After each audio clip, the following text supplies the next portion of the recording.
They screamed at my daughter for spilling juice. "Control your kid," they yelled. She shook. I stayed calm. I packed our things without a word. By morning, everything collapsed. They kept calling. I never answered. But before I begin, please like and subscribe to the channel. And we'd love to hear which part of the world are you joining us from. Let us know. Now let's dive into today's story. The house sat back from the road like it was trying to prove something. All clean lines and oversized windows, the kind of place that whispered expensive even before you stepped inside. Tamsin Brewer pulled her aging Honda into the gravel driveway and felt the familiar tightness in her chest, the one that always came when she was about to spend time with her older sister. Colleen had bought the place 2 years ago, not as a primary residence, but as what she called an investment property. Translation: a place to drag the family for weekends, so everyone could admire how well she'd done for herself. It overlooked a reservoir about 2 hours outside Marion, Ohio, where the water stayed calm and the neighbors were the kind of people who wore linen shirts to go fishing. Tamsin turned off the engine and sat for a moment, hands still on the wheel. In the rear-view mirror, she could see Ivy in her booster seat, already unbuckling herself with the determined concentration only a 5-year-old could muster. "We're here," Ivy announced, her voice bright with the kind of excitement that hadn't yet learned to be cautious. "We are," Tamsin agreed, forcing warmth into her voice. She glanced at the house again. Through the large front windows, she could see movement inside. Probably her mother already bustling around Colleen's kitchen like she owned it, trying to make herself useful. Tamsin hadn't wanted to come, but family pressure worked differently than pressure from strangers. Strangers you could say no to. Strangers couldn't deploy your mother's carefully crafted guilt, couldn't weaponize decades of "but she's your sister," and family is family. Strangers couldn't make you feel like the bad guy for wanting to protect your own peace. So here she was, again. She helped Ivy out of the car, grabbing their overnight bag from the trunk. The gravel crunched under their feet as they approached the front door. Before Tamsin could knock, it swung open to reveal Patricia Brewer, her mother, wearing an apron that definitely belonged to Colleen and a smile that seemed a little too bright. "There you are." We were starting to worry. Patricia bent down to Ivy's level, her hands on her knees. "And look at you, sweetheart. You've gotten so big since I saw you last week." It had been 4 days. "Hi, Grandma." Ivy launched herself into Patricia's arms with the unguarded affection that Tamsin simultaneously loved and feared for her daughter. The world would teach Ivy soon enough that not everyone deserved that openness. "Come in, come in." Patricia ushered them through the entryway. "Colleen's just finishing up some work calls. You know how it is." Tamsin did know. Colleen's work calls were often timed to coincide with family arrivals, a subtle reminder that her time was valuable, that she was doing everyone a favor by being here at all. The interior of the house matched the exterior's promise. Everything was carefully curated, from the abstract art on the walls to the throw pillows arranged just so on the leather sofa. It looked like a catalog, like real people didn't actually live here, which Tamsin supposed they didn't. Not really. "Ivy, honey, why don't you put your bag in the room upstairs?" Patricia gestured toward the staircase, the one with the yellow bedspread. "You remember from last time." Ivy nodded and started dragging her small duffel up the stairs, each step requiring both hands and considerable effort. Patricia waited until Ivy was out of earshot, then turned to Tamsin with a more serious expression. "I'm glad you came. Colleen's been under a lot of stress lately with the merger at work. She might be a little." "Colleen's always under stress," Tamsin interrupted quietly. "It never makes her nicer." Patricia's smile flickered. "Tamsin, I'm just saying." Tamsin moved past her mother toward the kitchen. "We'll be fine. We're just here for the weekend. 2 days. Then we go home." She said it like a mantra, like if she repeated it enough, she could make the hours pass faster. The kitchen was exactly what she expected.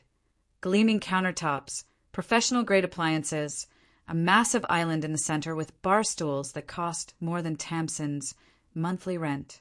Her Uncle Frank sat at one end, nursing a beer and scrolling through his phone. Colleen's husband, David, stood by the window overlooking the reservoir, his posture stiff. Marriage to Colleen had aged him. "Hey, Tamsin," David offered, his voice careful. He was always careful around her, like he was afraid she might break. Or maybe like he was afraid she'd say something true.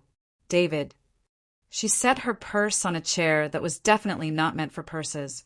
"Where's the little one?" Frank asked, not looking up from his phone. "Upstairs." Footsteps sounded above them, then on the stairs. Ivy appeared in the doorway, slightly out of breath from her climb. She'd changed into the dress she'd insisted on packing, purple with white flowers, the one that made her feel fancy. "Look at you," Frank said, finally glancing up. "Don't you clean up nice?" Ivy beamed. The afternoon crept by in that peculiar way time moved at family gatherings, simultaneously too fast and painfully slow. They ate sandwiches that Colleen had ordered from some local deli that David kept calling artisanal, like the word was important. Ivy colored at the kitchen table, while the adults circled each other with small talk that never quite landed. Colleen finally emerged from her home office around 4, dressed in casual clothes that somehow still looked like business attire. She was tall, taller than Tamsin by 3 inches, and carried herself like she knew it. Her hair was pulled back in a sleek ponytail, her makeup subtle but perfect. "Sorry about that," she announced to the room, not sounding particularly sorry. "Client crisis. You know how it is." More sympathetic murmurs. Yes, everyone knew how it was. Everyone understood that Colleen's work was important, demanding, worthy of accommodations. She finally looked at Tamsin. "You made it." "We did." "Traffic okay?" "Fine." The conversation had the texture of cardboard, all surface, no substance. They'd been doing this dance for so long that Tamsin had almost forgotten there was music underneath. Colleen's gaze shifted to Ivy, who was deeply focused on staying inside the lines of her coloring page. "Hey there, kiddo." Ivy looked up, offered a small wave, then returned to her crayons. She'd learned early that Aunt Colleen wasn't someone you ran to with arms wide open. "Dinner at 6, Colleen announced. "I'm thinking we do the salmon. David, did you get the wine from the cellar?"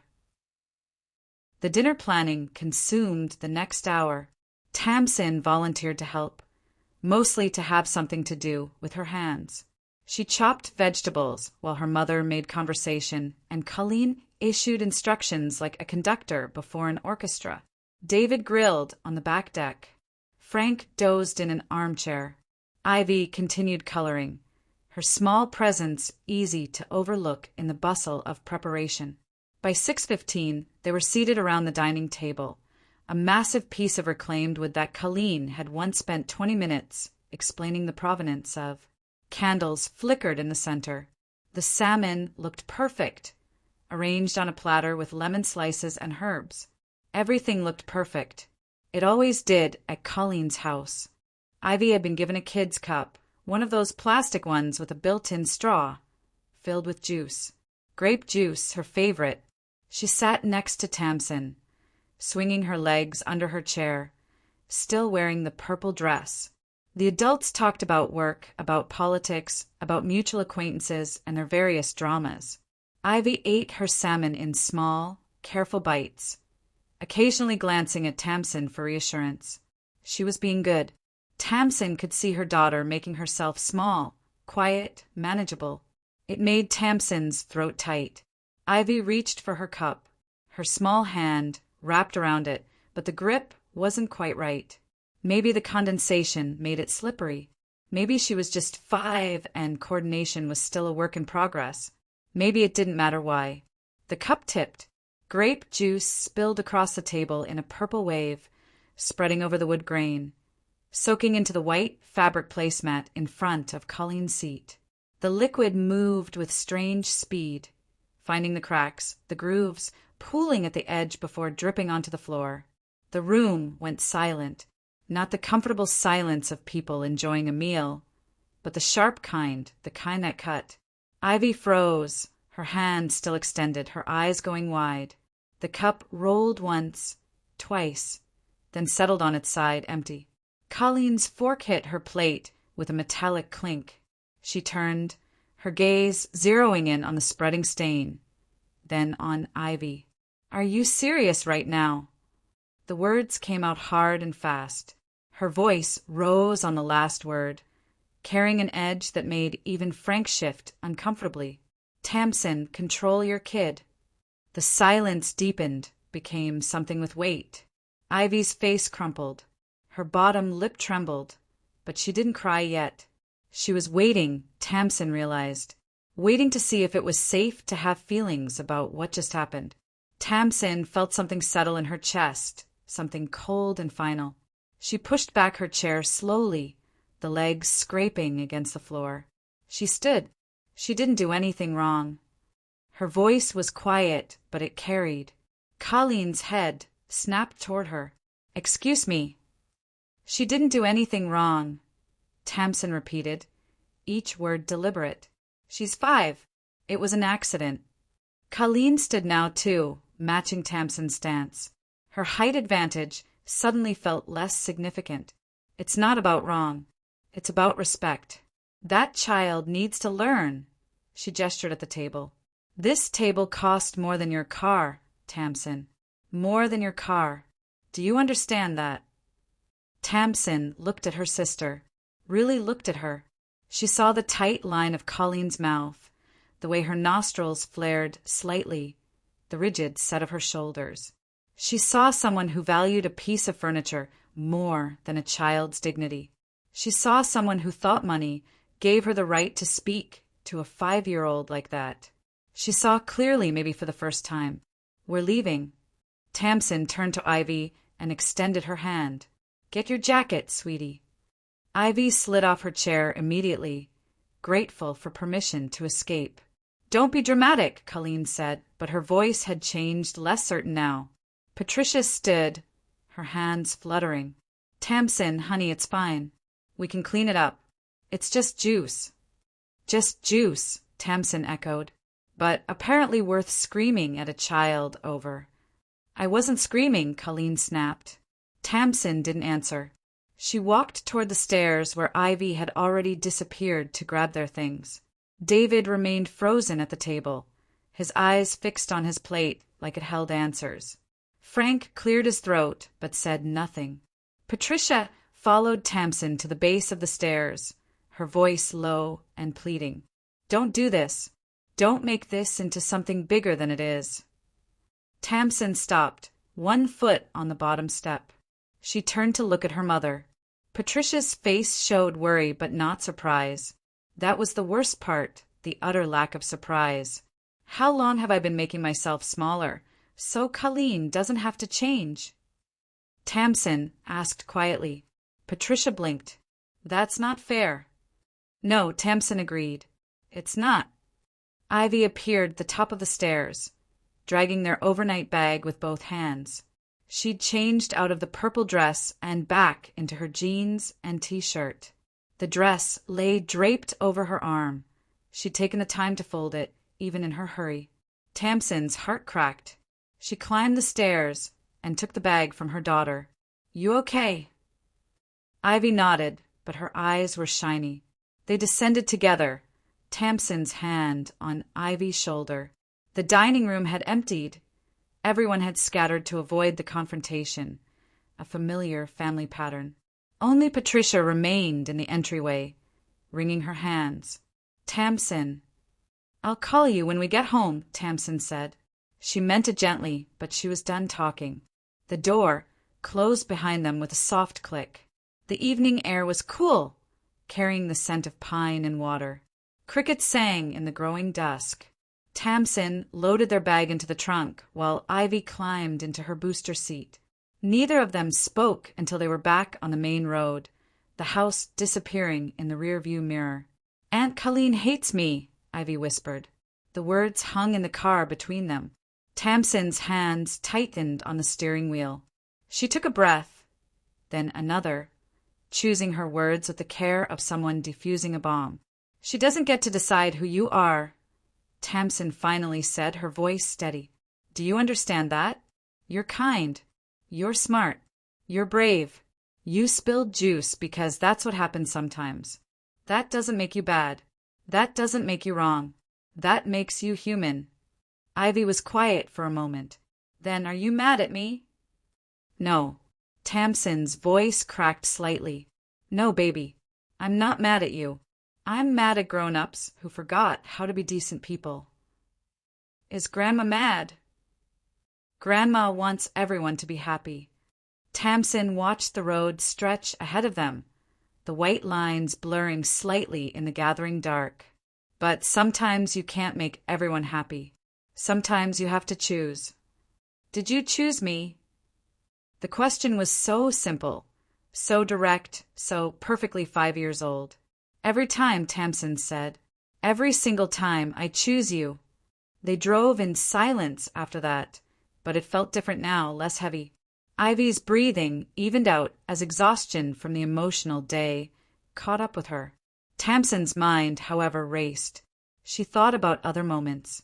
Other times Colleen had snapped, criticized, belittled. Other times Tamsin had swallowed her anger, smoothed things over, apologized for things that weren't her fault. Other times everyone had looked away, changed the subject, pretended it hadn't happened. How many years had she been doing that?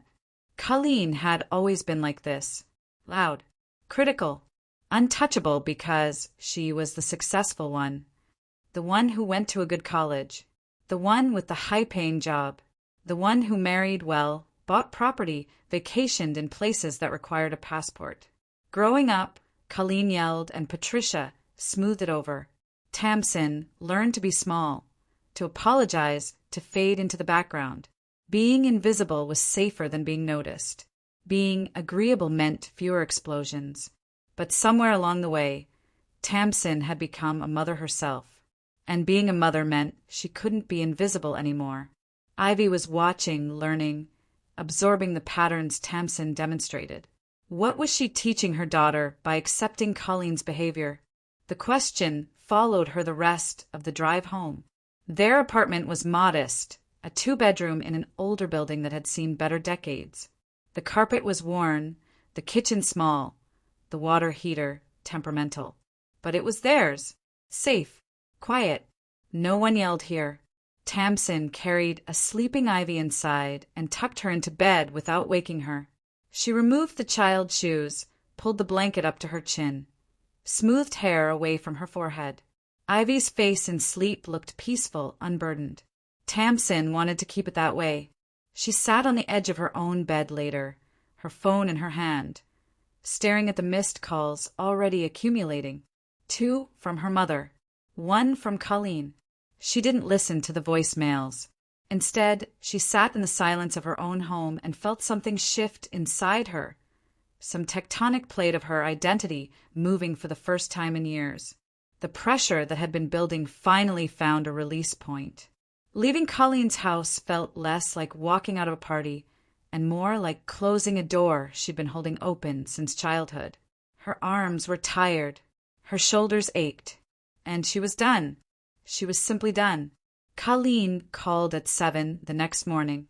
Tamsin was making Ivy breakfast, scrambled eggs, and toast cut into triangles, because Ivy insisted food tasted better in specific shapes. The phone vibrated on the counter, Colleen's name bright on the screen. Tamsin let it ring. Once, twice, 3 times. She flipped the eggs, added a pinch of cheese the way Ivy liked. The phone went silent, then immediately started buzzing again. Persistent. That was Colleen's defining trait. Is that Grandma? Ivy asked from the table, already working on a drawing with her new set of markers, a gift from her grandmother last month. Aunt Colleen, Tamsin said. Oh. Ivy returned to her drawing without further comment. Even at 5, she could read the tension in her mother's voice. Tamsin plated the eggs, delivered them to Ivy with a kiss on the top of her head, then picked up the phone.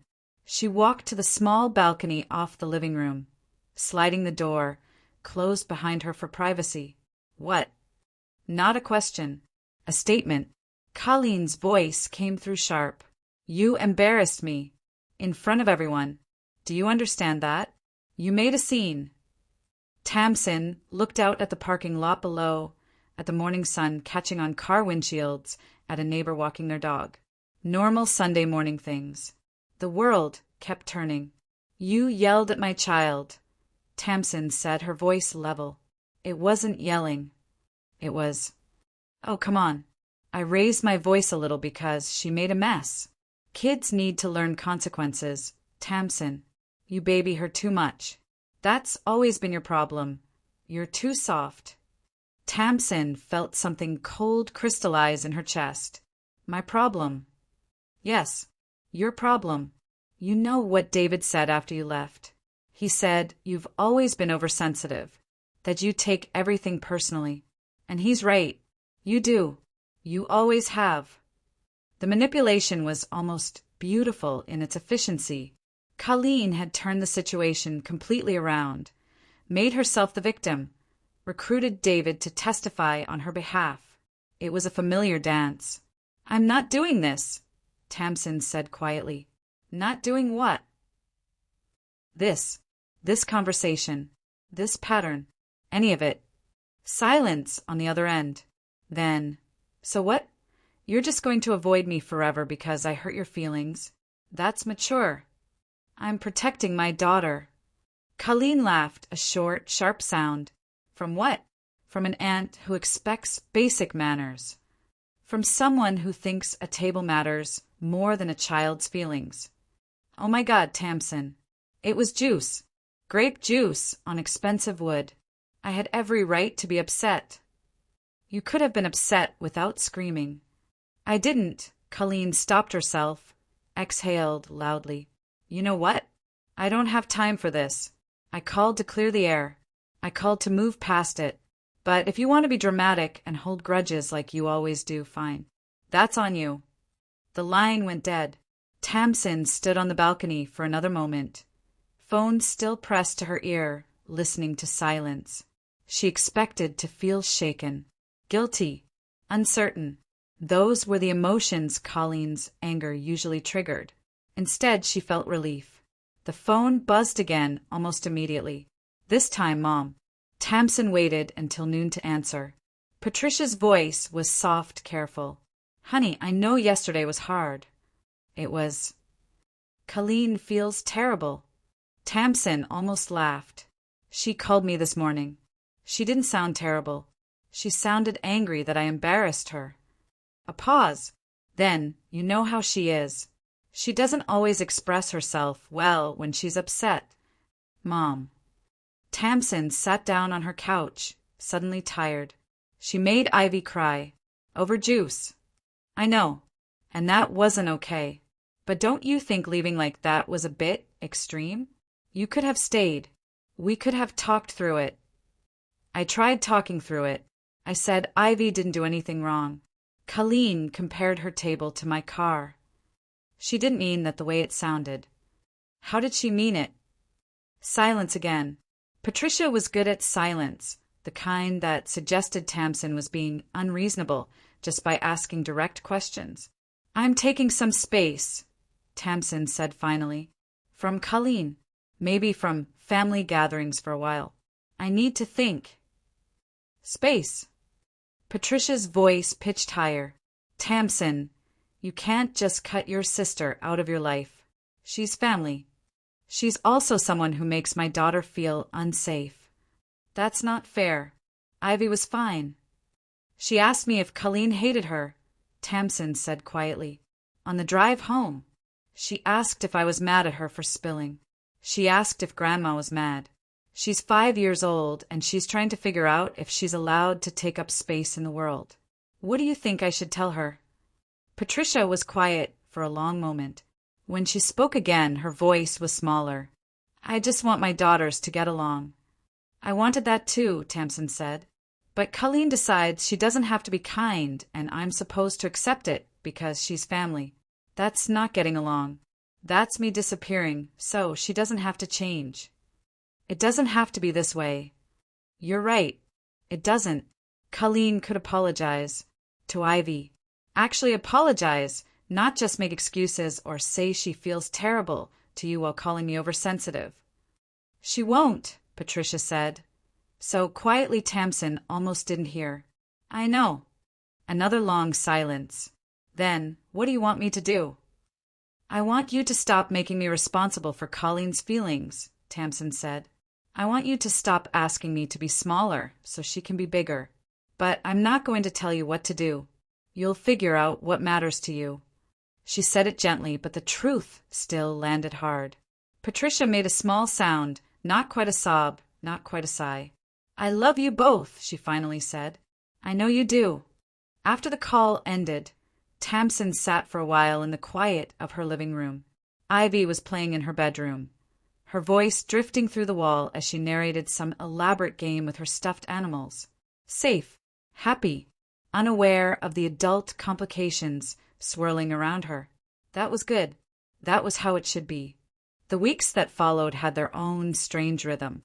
Tamsin heard through her cousin Jenna that Colleen was telling a story, a particular version of events that painted Tamsin as oversensitive, reactive, someone who always held grudges. According to Colleen's narrative, Ivy was undisciplined, Tamsin was a permissive parent, and the whole situation had been blown out of proportion. Jenna reported this carefully, her voice tentative over the phone. I'm not saying I believe it. I'm just telling you what she's saying. I appreciate that, Tamsin said. Are you going to defend yourself? No. What? Tamsin, people are listening to her. Uncle Frank believes her version completely. And your mom is trying to play neutral. But you know how that goes. Neutral ends up favoring whoever talks loudest. Let them watch her, Tamsin said quietly. Let them watch how she acts when I'm not there to absorb it. That's risky. Maybe. Tamsin shifted the phone to her other ear, watching Ivy draw at the kitchen table. But I'm done managing Colleen's image. If people believe her, that tells me what I need to know about them too. It scared people more than shouting ever would. Tamsin's refusal to engage, to defend, to show up and smooth things over. Her absence was louder than any argument could have been. Patricia called regularly, always with the same undertone of worry. Birthday parties were coming up. Holidays were approaching.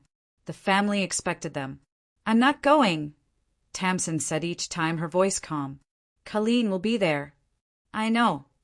She's your sister. She's also someone who hasn't apologized to Ivy. The pattern repeated. Patricia pushed gently.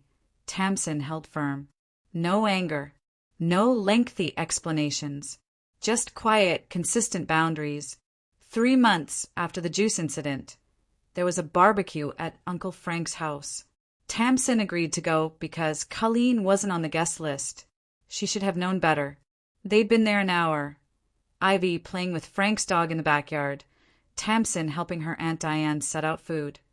When a familiar car pulled into the driveway, Colleen emerged with David, carrying a salad bowl like an offering. Tamsin watched from the kitchen window. Diane followed her gaze and winced. Oh, honey, I didn't know she was coming. Frank must have. It's fine, Tamsin interrupted. She set down the potato salad she'd been arranging and called to Ivy. Sweetie, we need to go. Ivy looked up from where she was throwing a tennis ball for the dog. Already. She didn't make a scene, didn't announce her departure or explain. She simply collected their things, thanked Frank and Diane for having them, and left through the side gate before Colleen made it inside the house. Patricia called that evening, flustered. Colleen didn't know you'd be there. It was an accident. Was it? Tamsin asked. Of course it was. Why would Frank ambush you like that? I didn't say he did, but you're asking the wrong question, Mom. The question isn't why Frank might have tried to force us together. The question is why you all think forcing us together will fix anything. We just want things to go back to normal. They can't, Tamsin said simply. This is the new normal. She stopped attending group gatherings after that. No holiday dinners. No birthday parties. When Patricia tried to bring Colleen along by accident to what was supposed to be just a grandmother-granddaughter lunch, Tamsin packed up and left. Each time calm. Each time predictable. Consistency became her weapon of choice. She wasn't loud about it. She didn't announce her boundaries on social media or send family-wide emails explaining her position. She simply removed herself from situations where Colleen was present. Clean. Simple. Non-negotiable. The family noticed. Patricia grew quieter on the phone. Her attempts to negotiate increasingly half-hearted. She was caught between her daughters, and the position was uncomfortable. Tamsin felt a small pang of sympathy for her mother, but not enough to change course. Jenna reported more stories. Colleen snapping at a waiter, Colleen reducing a co-worker to tears in a meeting, Colleen having a meltdown at David over something trivial. She's gotten worse, Jenna said. Or maybe we just notice it more now. Probably both, Tamsin replied. Because without Tamsin there to absorb the damage, to smooth things over, to apologize for existing, Colleen had nowhere to redirect her anger. It splashed out in all directions, and people who'd been willing to overlook it when it was aimed at Tamsin were less forgiving when it landed on them. Diane stopped inviting Colleen to book club. Frank started making excuses about being busy when Colleen suggested family dinners. Even David seemed to pull back, his shoulders permanently hunched now, his smiles rare. Tamsin heard about it all secondhand and felt nothing except a quiet sense of inevitability. This was always who Colleen was. Tamsin had just been running interference for so long that everyone else had been shielded from the full force of it. 6 months after leaving the rental house, Tamsin hosted a small gathering for Ivy's birthday. Just a few kids from preschool. Some cake, some games in their modest apartment. Simple. Joyful. Patricia came, bearing gifts and a strained smile. Diane came with her husband. Even Frank showed up, looking sheepish. No one mentioned Colleen's absence. Ivy blew out her candles, 6 of them now, because she'd had a birthday, and the adults clapped. Patricia hugged Tamsin in the kitchen afterward, her eyes wet. "You seem happy," she said quietly. "I am," Tamsin replied and realized it was true. The absence of drama felt like luxury. The absence of walking on eggshells felt like freedom. She'd built a life where her daughter could spill juice without fear, and that was worth more than any family harmony purchased at Ivy's expense. 8 months in, the shift was complete. Family gatherings were tense now, not because of what Tamsin did, but because of what Colleen kept doing. Without Tamsin as a buffer, as a target, as an acceptable outlet, Colleen's behavior became the obvious problem. People stopped making excuses for her, started calling her out, started leaving early or declining invitations. Colleen's isolation wasn't dramatic. It was gradual, almost natural, like a river slowly changing course. And Tamsin watched from a distance, no longer willing to throw herself into the current to change its direction. The first real snow of the season came in November, coating everything in white and making the world look cleaner than it was. Tamsin picked Ivy up from first grade. When had her daughter gotten so big? And they walked home together, their boots crunching through fresh powder. "Can we make snow angels?" Ivy asked, her breath forming clouds. "After homework," Tamsin said, but she was smiling. They'd settled into a good rhythm. Just the 2 of them. Tamsin had gotten a promotion at work. Nothing dramatic, but enough to make things easier. They'd taken a small vacation over the summer, just a weekend at a lake cabin where Ivy learned to fish and Tamsin remembered what it felt like to breathe without tension in her chest. Life was good. Quiet. Theirs. The knock came on a Tuesday afternoon. Tamsin opened the door to find Colleen standing in the hallway, her coat dusted with snow, her expression somewhere between defiant and uncertain. They hadn't spoken in over a year. I need to talk to you, Colleen said. Tamsin didn't move from the doorway. Behind her, she could hear Ivy playing in her room, singing something off-key and joyful. She kept her body angled to block Colleen's view inside. Okay, Tamsin said. Can I come in? No. Colleen blinked, clearly not expecting that response. She'd probably rehearsed this conversation, planned how it would go. Tamsin's refusal disrupted the script. I drove all the way here, Colleen said, her voice taking on that familiar edge. I didn't ask you to. A moment of tension, sharp as the cold air between them. Then Colleen straightened, pulling her coat tighter. Fine. I'll say what I came to say out here. I apologized to Mom. Months ago. I told her I was sorry about what happened. About the juice thing. I said I overreacted. You told Mom? Tamsin repeated carefully. Yes. You apologized to Mom. About something you said to my daughter. Colleen's jaw tightened. I'm trying to make things right. Are you? It wasn't a question. Tamsin's voice stayed level, almost curious. She watched her sister, really watched her, and saw someone who thought going through the motions counted as genuine effort. Someone who thought saying words to one person about another person was the same as accountability. Yes, Colleen snapped. I'm here, aren't I? I'm trying to fix this family. Unlike you, who just walked away and made everything harder for everyone. I protected my child. From what? From me having a bad day? From me being stressed and maybe speaking too harshly? That's what you're punishing me for. For being human. Tamsin leaned against the doorframe. You know what Ivy asked me on the drive home that night? Colleen didn't answer. She asked if you hated her. She's 6 years old, Colleen. 6. And she thought her aunt hated her because she spilled juice. That's not my fault. That's you putting ideas in her head. I didn't have to put anything in her head. You did that yourself when you screamed at her. I didn't scream, Colleen said, but her voice lacked conviction now. They'd had this argument before. The words were tired. You never apologized to her, Tamsin said quietly. You apologized to Mom, which costs you nothing. But you never once thought about saying sorry to the actual child you hurt. That's what this is about. Not the juice. Not that night. This is about the fact that even now, standing here trying to make things right, it never occurred to you that Ivy deserved to hear those words from you, directly. Colleen's face flushed. She's a kid. She doesn't even remember. She remembers. Well, I'm sorry, but I'm not going to grovel to a 6-year-old because you've decided to hold a grudge. I said I was sorry. Isn't that enough? The question hung between them.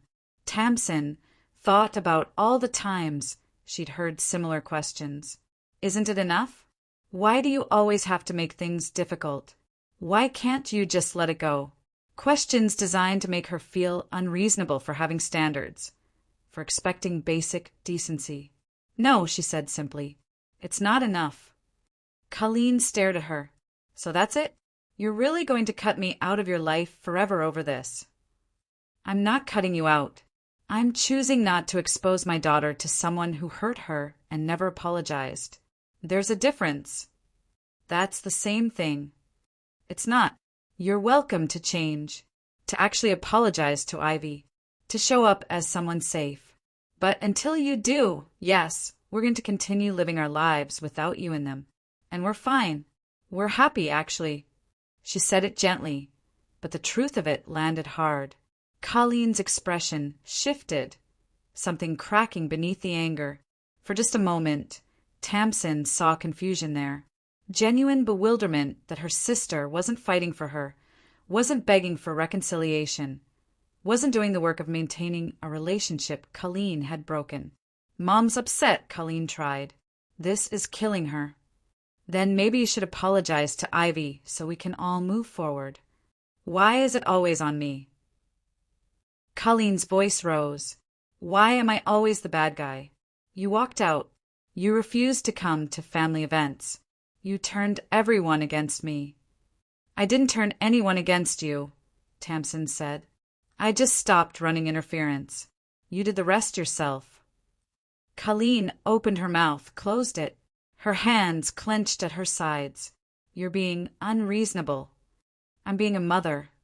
You're being stubborn. Okay. The simple agreement seemed to throw Colleen more than any argument would have. She stood there in the hallway, snow melting on her shoulders, clearly out of moves. This conversation is over, Tamsin said quietly. She started to close the door.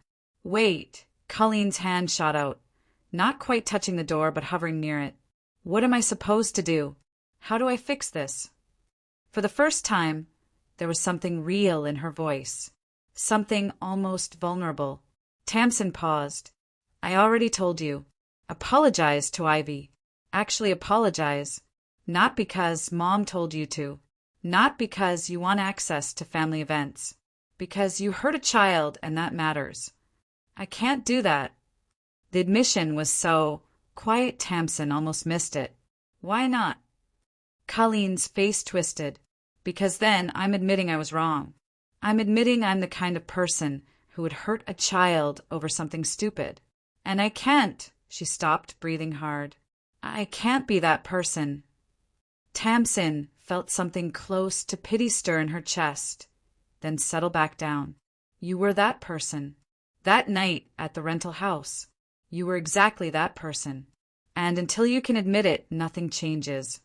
She closed the door, stood there for a moment, listening to Colleen's footsteps recede down the hallway. Heard the stairwell door open and close. Then silence. Ivy appeared from her bedroom, her hair messy from playing. Was that Aunt Colleen? Yes. What did she want? Tamsin knelt down to her daughter's level. She wanted to pretend things are fine without actually fixing them. Ivy considered this with the seriousness only a child could bring to adult problems. Did you let her? No. Good. Ivy hugged her mother, fierce and quick. Can we make snow angels now? They bundled up and went outside, making angels in the courtyard while the sky darkened and the streetlights came on. Ivy laughed when the snow got down her collar, shrieked when Tamsin threw a gentle snowball, fell backward again and again to make wings with her arms. Safe, joyful, unafraid. That was worth everything. The holidays approached with their usual complications. Patricia called, her voice tight with hope and desperation. Colleen wants to try again. For Thanksgiving. Just family. Is she planning to apologize to Ivy? A pause. She wants to move past all that. That's not what I asked. Tamsin, please. It's Thanksgiving. Mom. Tamsin settled into her couch, phone pressed to her ear. I'm going to host Thanksgiving this year. You're welcome to come. Diane and her family are welcome. Frank if he wants. But I'm not going somewhere Colleen will be. And I'm not having her here unless she's ready to actually apologize to my daughter. Not to you. Not to me. To Ivy. She won't do that. I know. Patricia made a sound that might have been a sob. When did you get so hard? The question hurt more than Tamsin expected. I'm not hard. I'm just not soft in the ways you need me to be anymore. I don't know what that means. It means I'm not going to teach my daughter that her feelings don't matter, that she should accept bad treatment from family just because they're family, that she should make herself smaller so other people can be comfortable. I spent too many years learning those lessons. Ivy doesn't have to. Silence. Then I'll come to yours. Yeah. Patricia's voice was thick. I'll bring the sweet potato casserole. Tamsin felt something warm bloom in her chest. That would be nice. 2 weeks later, on Thanksgiving Day, Tamsin's apartment filled with people. Not many. Just Patricia, Diane, and her husband, Frank who showed up with 2 pies and an apology in his eyes, and Ivy running between adults with the freedom of a child who knew she was loved unconditionally. They ate at the small dining table that was really more kitchen table than anything formal. The turkey was slightly dry, The cranberry sauce came from a can. Nobody cared. Halfway through the meal, Ivy reached for her cup, water this time, in a plastic cup with cartoon characters on it. Her hand knocked it slightly. Water sloshed but didn't spill. Everyone paused for half a second, old habits and old fears flickering. Then Diane laughed. "Close one, kiddo." Ivy grinned. "I'm getting better." "You are," Tamsin agreed, her voice steady. Frank passed the rolls. Patricia refilled glasses. The conversation moved on, easy and warm. No yelling, no tension, no fear. Later, after Ivy was in bed and the dishes were done, Patricia stood with Tamsin on the small balcony. The night was cold but clear, stars visible despite the city lights. "She called me earlier," Patricia said quietly. "Colleen." Tamsin waited. She wanted to know how it went. "If you'd changed your mind about her coming. And I told her it was lovely, that Ivy was happy, that we all were." Patricia turned to look at her daughter. She asked if I thought you'd ever forgive her. "What did you say?" "I said that was the wrong question." Patricia smiled, small and sad. "I said the question was whether she'd ever apologize to Ivy, and we both knew the answer." They stood in comfortable silence for a moment. Then Patricia reached over and squeezed Tamsin's hand. "You did the right thing," she said. "I should have said that sooner. You did the right thing." Tamsin squeezed back. "Thanks, Mom." That winter was quieter than previous ones. Tamsin heard through Jenna that Colleen was seeing a therapist. Not because of the family situation, but because David had threatened to leave if she didn't address her anger. It was something. Not enough, but something. Tamsin didn't reach out, didn't check in. She'd learned that some doors, once closed, needed to stay closed until the person on the other side learned how to knock properly. Spring came, then summer. Ivy finished first grade with good marks, and a best friend named Emma, who came over for playdates where both girls were loud and messy and utterly themselves. Tamsin got another small raise. They adopted a cat from the shelter, a gray tabby that Ivy named Professor Whiskers. Life moved forward, and somewhere in that forward motion, Tamsin realized she wasn't waiting anymore. She wasn't holding her breath for Colleen to change, wasn't hoping for reconciliation, wasn't leaving space for a relationship that had been one-sided for far too long. She'd simply moved on. The freedom of it was staggering. The second Thanksgiving came around, a year after the first one in Tamsin's apartment. She hosted again with the same small group. This time the turkey wasn't dry. This time Ivy helped make the cranberry sauce from scratch, laughing when it bubbled over slightly on the stove. Patricia brought her sweet potato casserole. Diane brought wine. Frank brought stories that made everyone laugh. And when Ivy knocked over her water glass, because she was 7 now and still learning, still growing, still perfectly imperfect, Tamsin simply handed her a towel. "You've got it," she said. Ivy wiped up the spill with careful concentration, then looked up at her mother with eyes that held no fear, just trust. That was the victory, not revenge, not forcing Colleen to see the error of her ways, not even reconciliation. Just this, a table where a child could be clumsy without being diminished, where accidents were met with patience instead of rage, where love didn't require perfection. Tamsin hadn't fixed her family. She'd realized her family was already broken long before the juice spilled. She'd just been the one holding all the pieces together, cutting her hands on the sharp edges, pretending the pain didn't matter. Now she'd chosen which parts of her family her daughter would ever see again. The safe parts, the kind parts, the parts that knew how to love without conditions. And that was enough. It was more than enough. Later that night, after everyone had gone home and Ivy was asleep, Tamsin stood in her kitchen doing the last of the dishes. Professor Whiskers wound between her ankles, purring. The apartment was quiet, warm, filled with the lingering smell of good food and better company. Her phone buzzed. A text from Patricia. "Thank you for today. For everything. I love you." Tamsin smiled and typed back, Love you too, Mom. No texts from Colleen. There hadn't been for over a year now. Tamsin didn't miss them. She finished the dishes, turned off the lights, and went to check on Ivy one last time before bed. Her daughter slept sprawled across her mattress, one arm flung over Professor Whiskers, her face peaceful in the dim glow of her nightlight. Tamsin stood in the doorway for a long moment, just watching, memorizing, grateful. She'd chosen this peace, this safety, this quiet, ordinary life where the biggest drama was spilled water and the biggest victory was laughter afterward. She'd chosen her daughter over her sister. She'd chosen dignity over family obligation. She'd chosen herself over the pattern that had been laid out for her since childhood. And she'd do it again. Every time.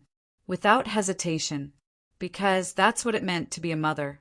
Not just to love your child, but to protect them from people who couldn't love them properly.